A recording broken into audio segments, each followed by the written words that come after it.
Hello, and thank you for joining us today. My name's Dheeraj, and I'm here on behalf of Voice Magazine. Today, I'm lucky enough to be joined by Jay Martin and Ben Bradley, and we're here to discuss the political documentary RedT'Blue. Jay will be hosting its cinema debut on the 26th of February over in Nottingham, and him and Ben are here today to discuss the documentary with us. So if it's okay with you guys, if I quickly pass over to you and you introduce yourselves. So my name's Jay Martin. I'm the writer, director and producer of RedT'Blue. Hello, Ben Bradley. I'm the Member of Parliament for Mansfield and more recently also leader in Nottinghamshire County Council. Great. And RedT'Blue is a political documentary that looks at Ben's constituency of Mansfield, which was historically a safe Labour seat for 94 years, I believe, until the 2017 election, where it swung to the Conservatives and they elected Ben. So we've got some questions for you guys today. Would you mind just quickly running through your guys' reactions to the 2017 general elections, please? I'll let you start with that one, Ben, since it's all about you. Yes, well, nice thing for a politician to hear, isn't it? It was really interesting. Not totally unexpected on my end. I think obviously the results nationally didn't go as well as many in the Conservative Party had hoped, and it kind of fell away towards the end there in the polls. But we managed to sneak over the line in Mansfield. Not many people, I think, nationally expected it. I think it took a bit of local knowledge to really understand the demographic and the way that things had shifted. I'd been a councillor in Hucknall, which is just down the road, and kind of turned Labour seats into Conservatives on a council level. And you know, part of the reason I stuck my name in the ring in Mansfield was that I genuinely thought we could win. So you know, you never expect to win, but it wasn't a total shock. It was a big result because in the end, as I say, we didn't get that many seats like that over the line nationally. There was a lot of expectation, but I think only 5 kind of red wall, if you want to call it that, seats, 5 seats in England that we gained. And in some ways Mansfield's been really in the spotlight since, which is nice for a town that's probably been left behind for a long time. That's interesting because from an outside perspective looking in, I know you've both got experience with Mansfield. You said that you weren't surprised. So locally, was there almost a sense that that tide was changing a little bit? Yeah, and I said, you know, talk about Hucknall before and winning what were historically Labour council seats, and it's a similar demographic, similar kind of issues in Mansfield, and just talking to people on the ground, really, you know, for all the history of Labour voting, don't find that many socialists. You speak to a lot of kind of working class families who really, in terms of values, are small c Conservative in the way that they approach things, but the history is of, you know, strong Labour voting, and it's almost like an identity. It goes back to the pits and the unions, and you know, really strong kind of community voting in many ways. But those industries aren't there anymore. Those unions aren't as strong anymore. The ties that tie people to the Labour Party aren't as strong anymore. And in kind of Corbyn and all of that national situation with the Labour Party, you know, as I say, there aren't many socialists. It's not what people believe or thought was the right thing for them. And I think that came across quite clearly, actually, in the build-up to the election. Great. And Jay, just to kind of contextualize your answer a little bit, could you maybe link it to your experience with Mansfield? Because I know that you've, is it you live there now, or you? Born and bred. Oh, okay, wicked. Born and bred, yeah. So I born in Mansfield, grew up there, went to school there at Brunts. Well, sorry, you won't know where that is. I'm talking like around the corner. The Brunts Academy, which is a place that Ben does a lot of work with nowadays. Went to college at a place called Confetti down in Nottingham for a couple of years, studied film production down there, then came back up to Mansfield to make RedT'Blue.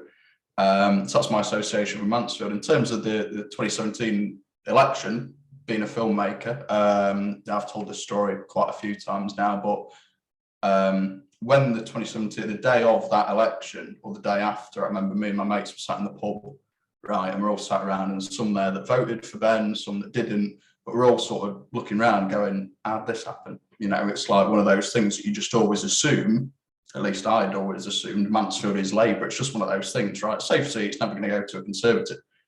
So when it did change in 2017, I thought, filmmaker cap on, right, there's got to be an interesting story here, right? Because it's not like everyone just woke up one day in 2017 and thought, what have I been doing? I best go and vote for the Conservatives today, right? There's got to be a deeper story buried in here.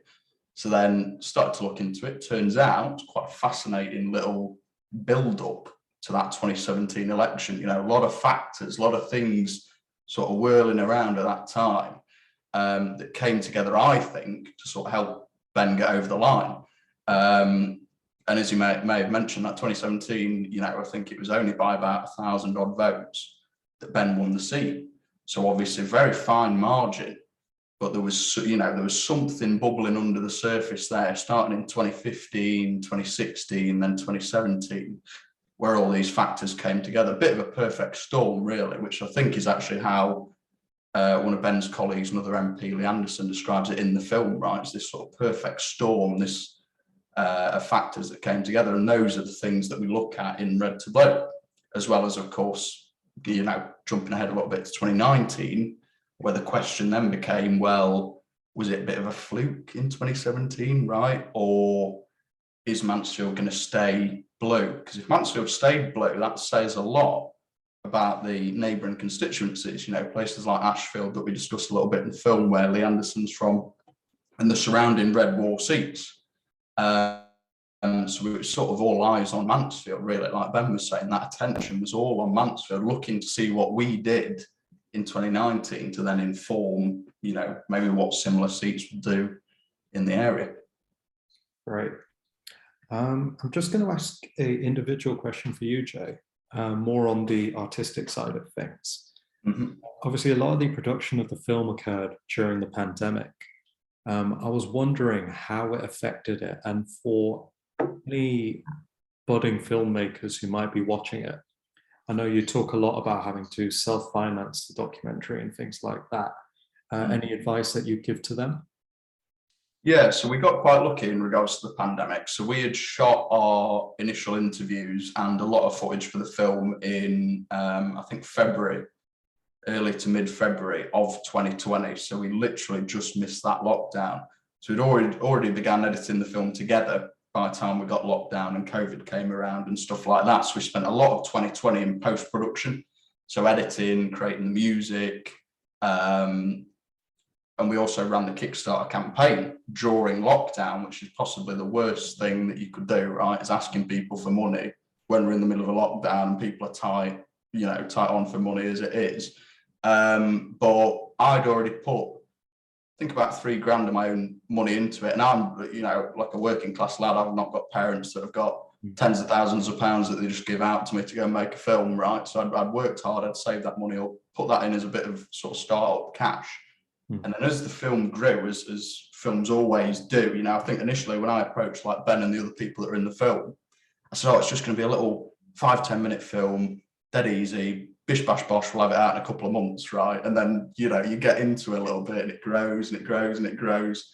So by the time we're in the post-production phase, we thought we'd really like to use some archive footage.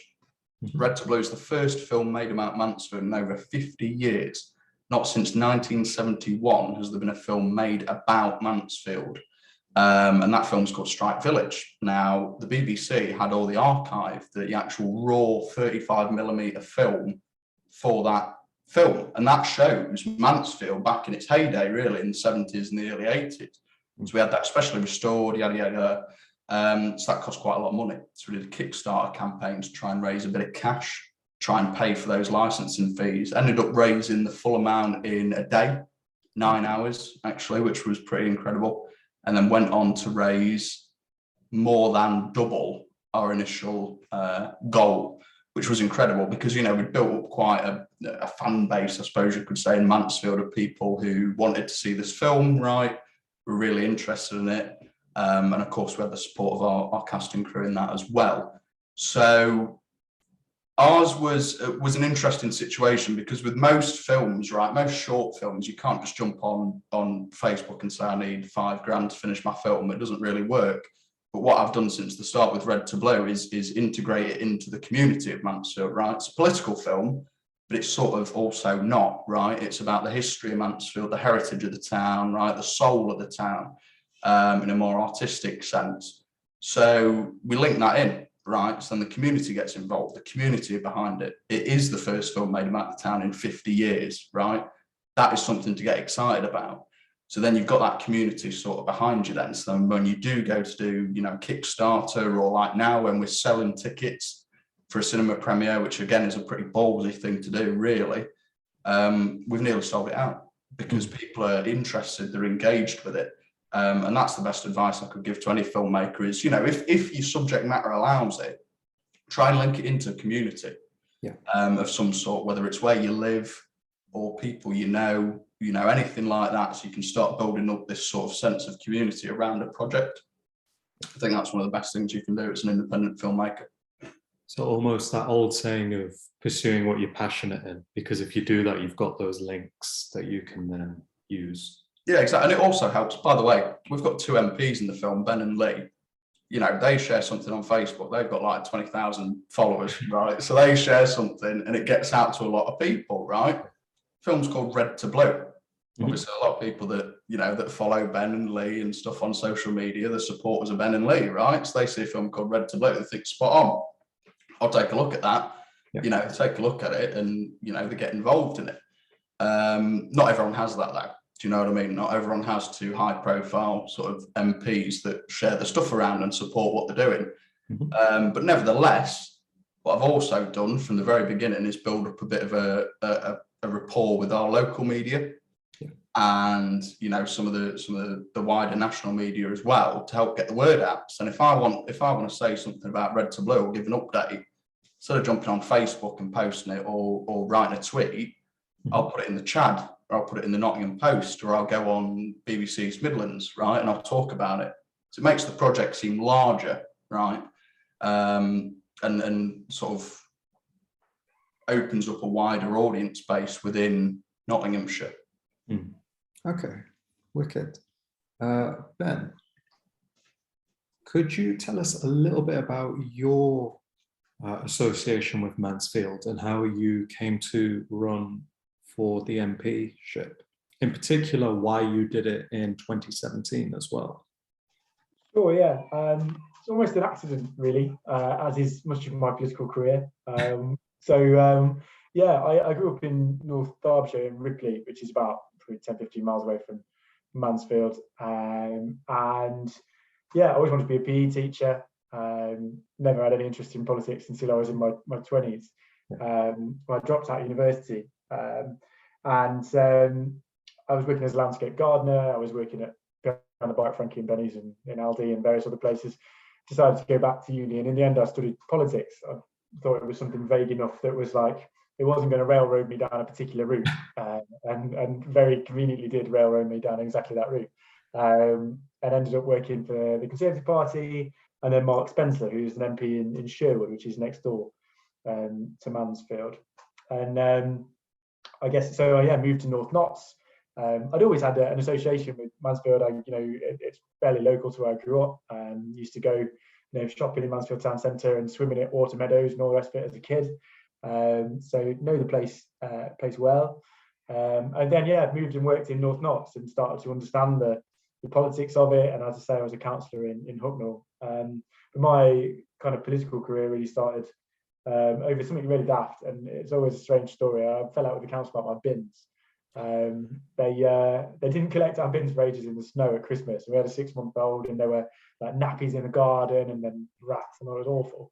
So I ended up going around all the little old ladies on my estate in Hucknall and getting this petition and kind of kicking off about the council. I ended up on the front page of the local paper. And about 6 months later, I got elected to the council in what was normally a Labour seat that we weren't meant to win. But as it happens, people get kind of passionate about bins. All the little old ladies got excited and voted me in. So that was the start, I suppose. And once I got in as a councillor, I felt like I should do a bit more than bins. I should be interested in some other things, trying to improve the community. I found it really rewarding and wanted to do more. So started to think about it, and maybe I was working for an MP, is that something I'd want to do? With a long-term plan, really, because there wasn't meant to be an election until 2020. It was supposed to be a five-year plan, but it all came around a bit quicker than that in the snap election in 2017. So really, as I say, having won those seats in Hucknall and seen that demographic kind of shift, I started to get involved with the Conservative Party in Mansfield, and I generally thought it was somewhere with a 5-year kind of roll in and a bit of hard work, we could make an impact and we could potentially win, as well as having my own history, as I say, with the town and those kind of childhood memories of the place. And I've always wanted to stand somewhere local to me. I wouldn't want to go and be an MP in some place in Hertfordshire I'd never heard of. So it seemed to be a really good option. And then that election came round. We put a hell of a lot of graft in over kind of a couple of months, which was all we had then, really. The 5-year plan became, just a couple of months to try and put it all together. But as Jay said, perfect storm really between Corbyn and Brexit and the kind of wider national swing that happened, along with the history I'm sure we'll get into, reasons why people made that shift. And then at 27 I got dumped into Parliament a lot quicker than I'd expected, which was a shock to the system. So it wasn't like a premeditated move, it just, like you said, the Lee Anderson quote, just that perfect storm of factors then? Yeah, well, I believed you could win because I'd kind of done it on a small scale in Hucknall. We turned 20 seat Sherwood from a 200 majority into, I think, 2,500 or so, maybe a little bit more in 2015. And again, that's Hucknall in a different kind of shift, but the same thing really, in the same kind of area with people with the same background. It's all kind of coalfield, and I thought we could replicate that on a bigger scale. But these are places, people talk about Brexit and Corbyn, go back in time, right? I think those things and those reasons are symptoms of a wider cause. And it's funny, I'm looking forward to seeing this documentary. I've still not seen it, about I feel like I'm going to come across as quite naive in it, because I've kind of worked through some of the thought processes over the last few years of being the MP and starting to understand it more.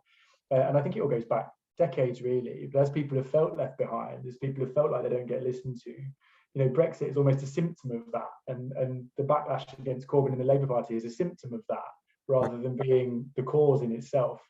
So yeah, it's going to be interesting to watch, because I think I'm going to be probably say some things that seem pretty daft now a few years later.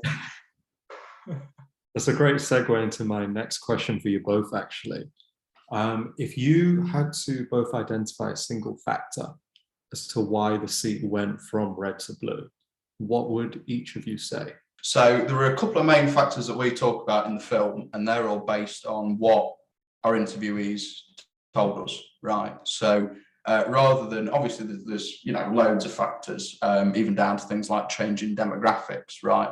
That's not particularly exciting to talk about in a documentary though. So what we did is whatever our interviewees told us were what we went with for the film. So there's 3 or 4. So the main one of the big ones that I think when people watch the film, it make them gasp a little bit, because he really does get the crap beaten out of him in the film, is Sir Alan Meale, who's the previous MP, Labour MP, right? By all means, and I think Ben is actually the only person in the entire film that gives the guy a bit of slack and actually says, listen, it wasn't this bad, or it wasn't as bad as people are making out. This is a guy who was in the seat for more than 27 years, right? Labour guy, now back in the 80s, right, when Thatcher was knocking about and there was all the strikes going off and stuff like that. He was a very popular guy locally, he was a union guy, he stuck up for the workers, etc. Subsequent years, that support started to wane a little bit, right? And he was seen locally as someone who rested on his laurels a little bit, didn't seem to be doing much for the area. Now, whether that's because, he hadn't adapted to sort of the new age of social media and stuff like that, and being able to let people know what he was doing or not, that's sort of up for debate. But the perception of people in Mansfield was that he wasn't doing his job. And like I say, we talked to people from the Labour Party in the film, we talked to the Conservatives, we talked to UKIP and people in the middle, and not one person has anything positive to say about this guy. So that was a big factor, right? Because here you had, when you're looking at that voting ticket in 2017, You've got Ben, right? You've got this young guy who's come onto the scene, very charismatic, right? He's on social media, he's posting videos, he's telling everyone what he's doing or what he's going to do at that point, you know. Match that with a guy, Sir Alan Meal, who hadn't really done much, right? He'd come out every election year and he'd go, remember Thatcher, and then he'd bugger off again, you know, for another 5 years. In my research for the film, the only stuff that I could find on him, whether it be in Parliament or otherwise, was like stuff with the Cypriot lobby that he did loads of work with, right? Because I suppose he's maybe got some Cypriot blood in him or something like that, you know. That was all I could find. People in Mansfield don't care about the Cypriot lobby, right? So that there just tells you what you need to know. You know, here was a guy who sort of hadn't really tried and was sort of sitting, taking his paycheck and, you know, just assumed that he'd never be kicked out.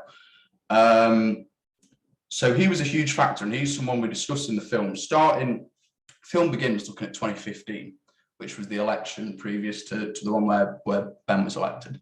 And in that, we sort of start to lay the groundwork with, you had Sir Alan Meal, this complacent MP who was starting to get more and more disliked locally, right? A guy who's resting on his laurels. In 2015, you also had the introduction of UKIP, right, who came along, Sid Pepper, who's another guy that's in the film, a proper character, that guy, who came along and garnered 11,000 odd votes in 2015 for UKIP, a lot of which came from traditional Labour voters, and that's admitted by the Mansfield Labour Party chairman, Martin Lee, himself in the film, that they were sort of quite effectively able to drag a lot of those voters away from the Labour Party to UKIP. So there were those two main factors, but Alan Meal is one that persisted through 2017 as well, where he hadn't really sorted out his problems, despite still being re-elected in 2015 with quite a reduced majority. And then obviously had Ben's election in 2017, where, ironically enough, even though I say, he's a massive problem, and one of the reasons why Ben was able to get elected, in 2017, his vote share actually increased. Oh, okay. Which is pretty funny, but because Ben's increased significantly more, maybe because Ben was able to sort of scoop up some of those leftover UKIP votes since they sort of collapsed after the Brexit referendum in 2016, Ben was able to sneak over the line. So yeah, I'd say Sir Alan Meal, one of the big ones, right? Had he been a young whippersnapper, Ben might have not had, have got in. If he was a guy who was on it, and he was doing things, he was showing the people of Mansfield what he was doing, might have been a tougher fight, in my opinion. That's not to say it wasn't, but I think he sort of definitely gave away a lot of votes in just the fact of how he'd been acting for the past several years. That's interesting, because Ben did mention earlier that the writing was on the wall almost for people locally for 2017. I suppose that vote share from Labour to UKIP kind of illustrates that. Yeah, definitely. I think so. Ben, would your factor be what you were speaking about earlier, about how Brexit was more of a symptom than a cause? Yeah, I think so. I think Jay's right. There were local factors. BBC referred to UKIP as the gateway drug to conservatism, which I thought was an interesting phrase. But it makes sense in that once people had broken that historic tie with the Labour Party and voted UKIP instead, they then didn't feel that affiliation. They didn't feel that relationship that they historically would have had, where my granddad voted Labour and my dad did, and I had to. We heard it on the doorstep all the time. My granddad would turn in his grave if he knew I was voting Tory, or I'm a Tory voter, but don't tell anyone because everyone around here is Labour. When that's like the fifth person on that street who's told me the same thing, which was both frustrating and funny at the same time. But it shows that historic affiliation, though, and UKIP and Brexit was definitely a factor, because clearly those former Labour voters were massively Leave. Mansfield was, I think, 71-72% Leave in the referendum. They weren't going to go back to Labour, who were talking about staying in and trying to fudge the negotiations. So inevitably we got a bigger share of that UKIP vote in 2017. And Alan Meal, I've always said, and I assume that he did more than people give him credit for, because I know that there's a lot of stuff that goes on behind the scenes that you don't post about, you don't talk about, right? And I'm sure he's busy, but he did leave it open. Residents called him meal ticket, and I didn't call it that. local people came up with that and told me that. I think the stat that was incredible was that he'd not mentioned the word Mansfield in Parliament for more than about 4 years, I think. Oh, really? Which is incredible, really. And as Jay said, Cyprus or Bangladesh and things that he'd been talking about, but not Mansfield. So yeah, but fundamentally, I think it goes back to what I said before. All of these things, even that complacency and whatever, are kind of fed into this wider issue, which is nobody's listening to us, nobody's investing in us. Things have been the same for a long time, and Jay referred to the kind of heyday in Mansfield with the pits and the money that used to be around the place, and all that was gone, not really been replaced, and largely, local politicians did more moaning about it than doing anything about it.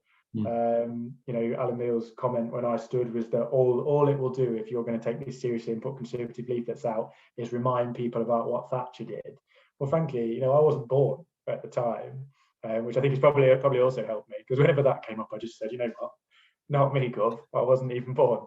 But the world was ready to move on, and I think residents in Mansfield were ready to kind of move on and start looking forward, rather than sticking with the same old formula that clearly hadn't worked for a long time. Right. And a question for you, Jay.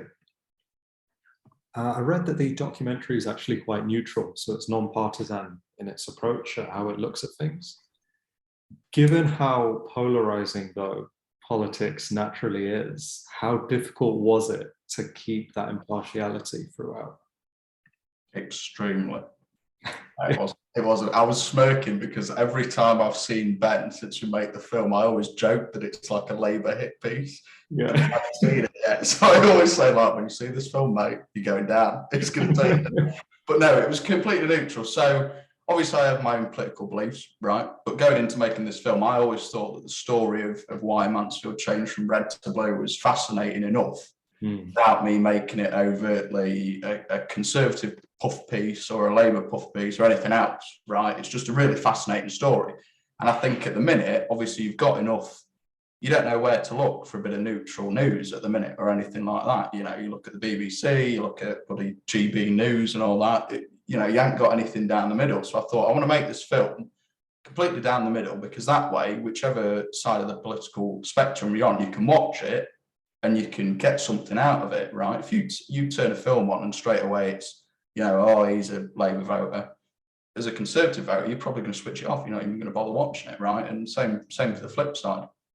So no, it was actually quite easy. It's a very delicate balance, right? Because in the film, we let people take punches at each other. We want it to be exciting and interesting. So, you let Martin Lee, the Labour chairman, take a couple of shots at Ben. You let Ben take a couple of shots at someone else, right? Because it's meant to be energetic and it's meant to be a bit of a debate and an interesting sort of introspection into the factors that led to it taking place. But I credit a lot of how neutral the film has been, and I say that it achieves that because we've been critically acclaimed for how well and how neutral the film takes it, right, straight down the middle. Is my editor, Richard Losberg, who I worked side by side with, cutting the film together. Doesn't care about politics at all, doesn't vote, not bothered, right? So when I came to him to make this film, he's an incredible editor, but he just didn't have an interest in the subject matter. So I said, listen, Richard, this is the story that I want to tell. I'll give you a bit of lowdown of what's going on, who's who and what's what.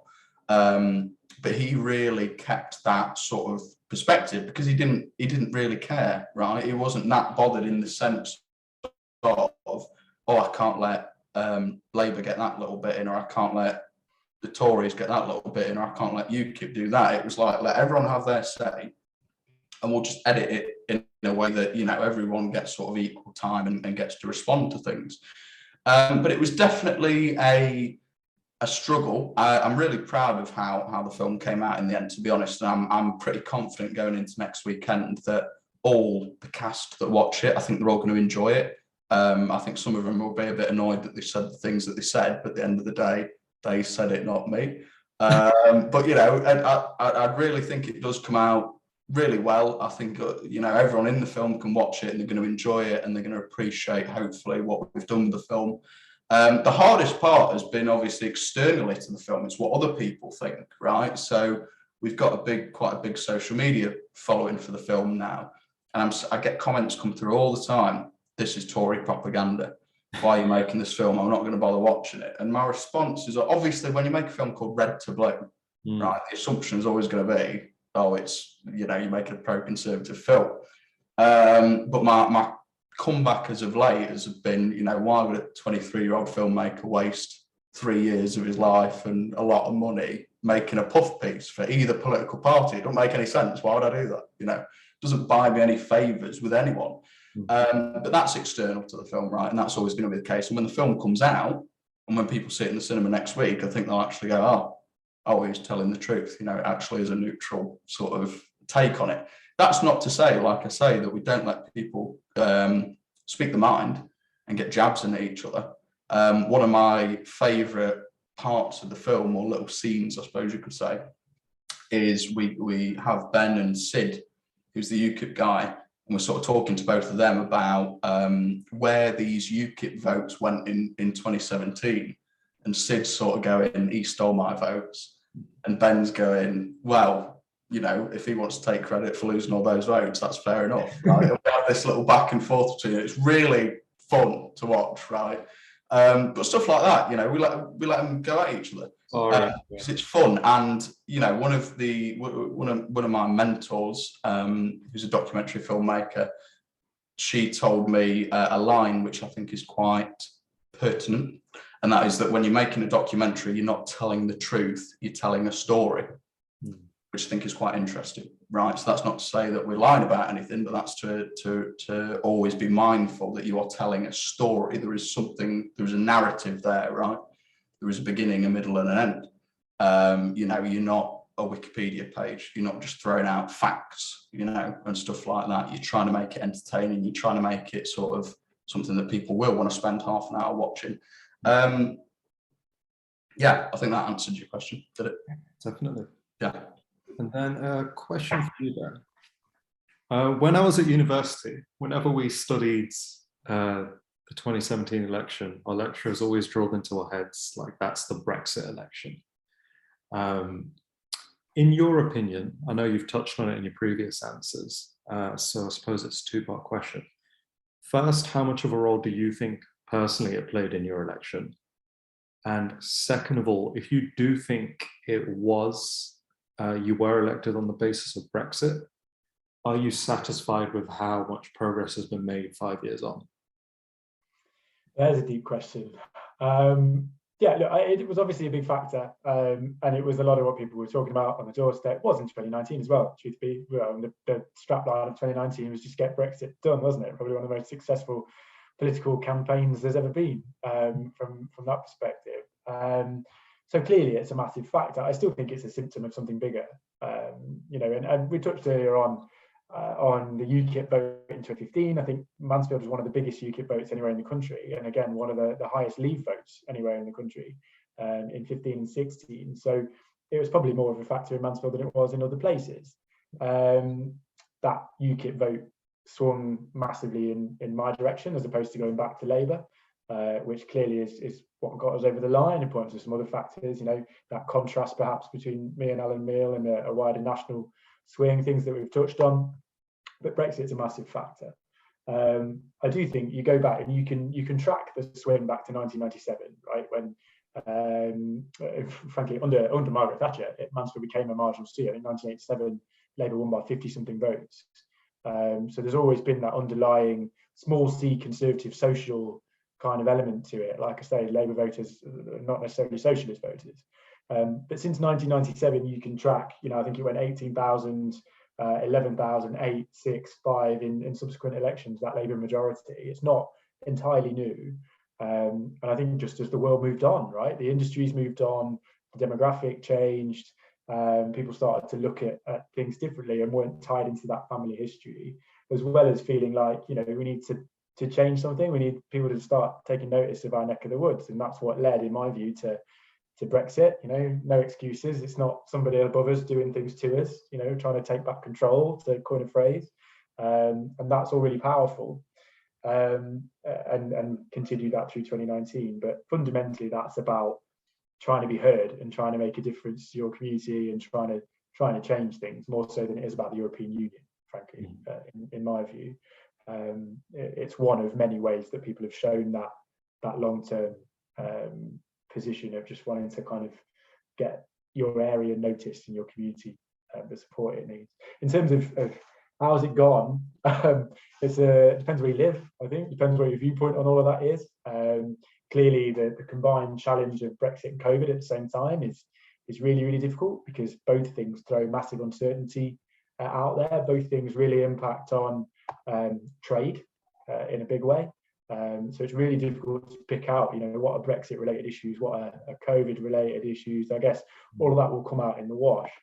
But the debate has always, as is the world now, right? Everything's done on Twitter. There's no nuance to any argument. There's no kind of detail in anything. It's strap lines for and against, and everything's binary in the world of social media. So when you really dig into the detail of it, in the middle of it, some stuff will have gone well, some stuff will have gone badly, which is kind of what everybody always said.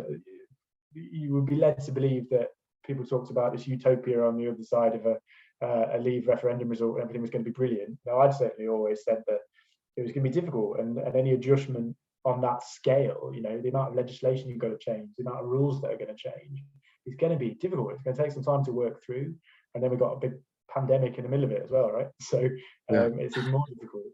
But we're only just really starting, I think, as a government to start to take advantage. Now we're getting to the stage where, we're designating free ports and all the benefits of that, things we couldn't do before.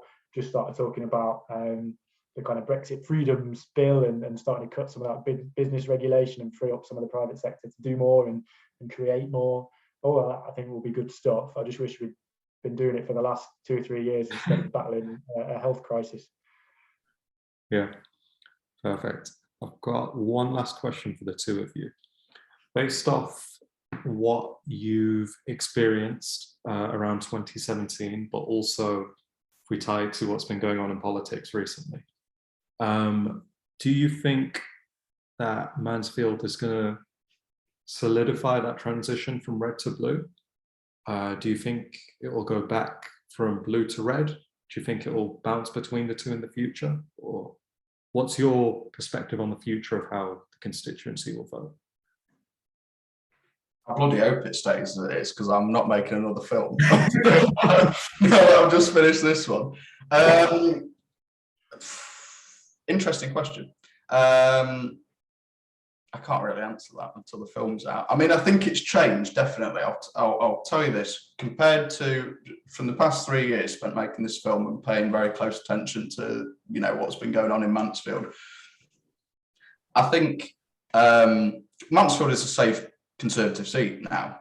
Ben's got like 15,000 majority or something like that. Thank you. Don't undersell it. Oh, right, sorry. So he's got plenty of votes now, right? So it's going to take something monumental, not just on the local stage, but on the national stage. It's going to have to be like a big double whammy if anyone's going to take a shot at Ben's vote share, or even get close to flipping Mansfield back red. Right, it's going to have to be one of those things where it's going to take years of chipping away, same as it was for it to go from red to blue. Right, to go from blue to red, it's going to have to be the same thing, I think, unless some monumentally insane goes off on the national level. But I will say, with stuff that's been going on recently, even looking on social media, for politicians locally, there is a bit of a shift in people's attitudes. I think all this Partygate stuff that's going off and all that stuff, right? People are getting a bit annoyed. Like Ben was talking about earlier, people in Mansfield are quite proud people, right? So when they feel like they've been lied to or hard done by, they're not very forgiving. I'll say that. If that will mean that the seat would flip back if there's an election tomorrow, I don't think so. And I think what a lot of people will be able to do come the next election is check Ben on his record. He was elected in 2017, re-elected in 2019 with a massive majority, locally and the Conservative as a whole. So what's been going on for the past however many years? What's Ben said locally that he was going to get done? What has he got done? I think that's what people are going to be looking at. I think, I said to someone the other day online, I've copyrighted Red to Blue, but I've not copyrighted Blue to Red.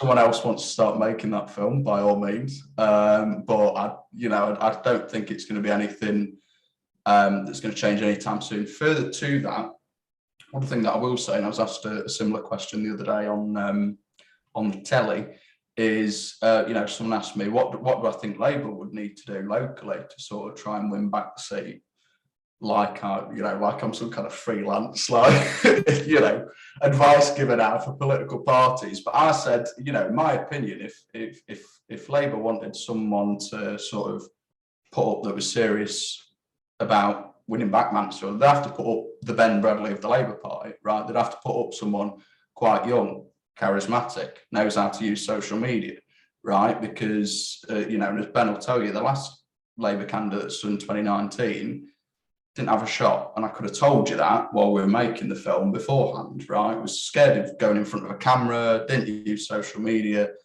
appeared right before the election started, and then disappeared immediately afterwards, right? You sort of need to you need to have a candidate there that is going to be sort of active and people know the name and they're doing stuff, right? Even before an election comes around. You can't expect just to put up a random Labour councillor that no one's really ever heard of and, put them up and expect them to win a seat. I don't think it necessarily works like that around it. But it'll be interesting. Yeah, I think it'll be interesting to see nationally, and then with stuff going on locally as well come the next election, whenever that will be. I don't exactly know when that's scheduled for now, but it'll be interesting to see. Yeah, I mean, it could go one or two ways. Ben could finish on an even bigger majority next time, because as the years go by, obviously Ben's cracking away doing things right, getting things done, and then people can see that, people respond to that, especially because we've had that history of having an MP who we perceive not to be doing anything.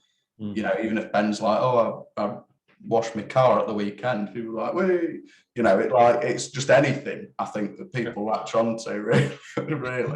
And then it's the national game as well, right? Because that's always going to override what's going on here locally. So we've got, like I mentioned, this Partygate stuff, right? That's really annoying people at the minute. Comes out that, Boris has done something wrong, gets a fine. That's going to take a big hit, on the National Conservative Party, and that then affects things locally.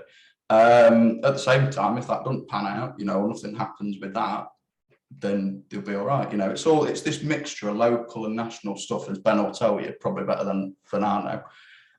But yeah, I don't see Mansfield changing from blue to red anytime soon, and I'm certainly not ready to make another film yet, I'll tell you that. Great. Ben, same question to you.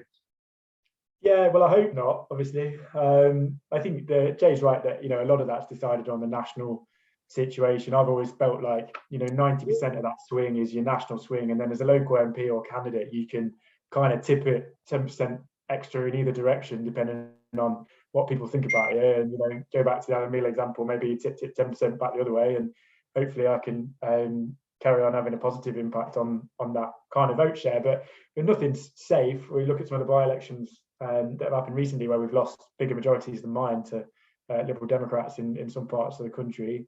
So no laurel resting from my point of view.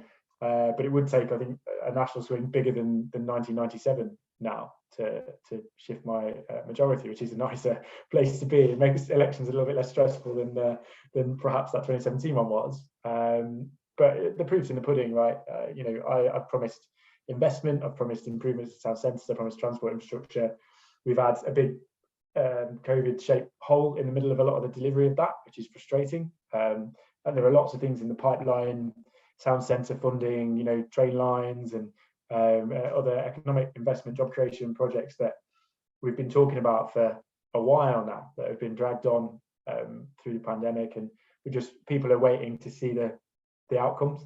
So I'm quite hopeful now that some of the things, towns fund investment that we've had in the pipeline for a year or so, will start to come to fruition this year, and we'll start to see that actually take shape in the form of physical changes in buildings and things that people can see. And I hope that helps to prove the case, if you like, that what we're doing locally is positive. So I think, Jay, I'm reluctant to say I don't think they'll get rid of me next time, because it seems a bit of the wrong thing to say, doesn't it? But it would take a big shift just based on the stats, right, for that to happen. The Conservative Party is very good at shooting itself in the foot, as we've seen in recent weeks and months. So, you know, never say never, and as I say, I'll never take that for granted. But I hope that I can have a positive impact through the delivery of some of those projects, and people stick with me. Great, thank you.